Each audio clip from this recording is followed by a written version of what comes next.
6 reasons why protest is so important for democracy. Why is protest so fundamental for human rights and democratic society? Here are 6 basic reasons why we need to protect and exercise the right to protest. Number 1. People realize that they are not alone. One way in which the establishment maintains its power is by creating a dominant discourse from which dissidents' views are excluded.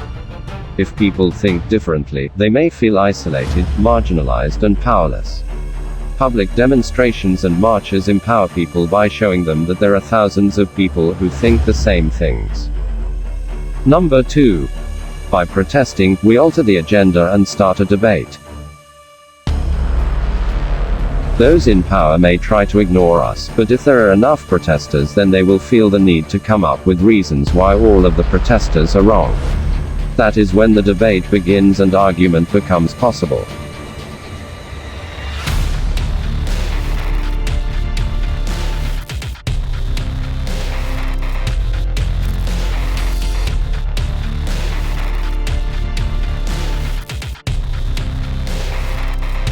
Number 3. In an electoral democracy, protest provides an essential voice for minority groups. Classic theorists of representational government recognize that universal suffrage and majority voting threaten to impose the tyranny of the majority, and override the rights of minorities. Protests are a vital corrective to majority rule. Number 4. Sometimes we win. If there are enough protesters, the policies of those in power may become unworkable. When the UK government introduced the flat rate poll tax in 1990, huge numbers of people protested and refused to pay the tax. It became clear that prosecuting everyone who refused would be impossible, chaos threatened, and the government abolished the tax. Number 5. Sometimes we win in ways we had not intended or planned. Political events are unpredictable. The protests against nuclear cruise missiles at Greenham Common in the UK in the 1980s appeared to have failed when the missiles were installed, but the protests had forced the US and UK governments into saying that they had to deploy the missiles only because the Soviet Union was doing the same.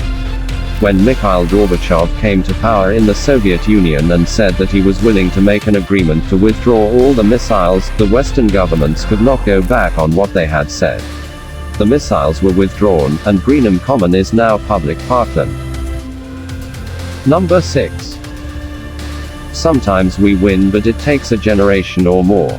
At the time it may feel that it's going nowhere, that those in power are stuck in a certain mindset and cannot change their thinking. But then a new generation may come along, unencumbered by past thinking, and see that the views of the protesters were just common sense. Think of the huge turnaround in attitudes to gay people over a couple of generations.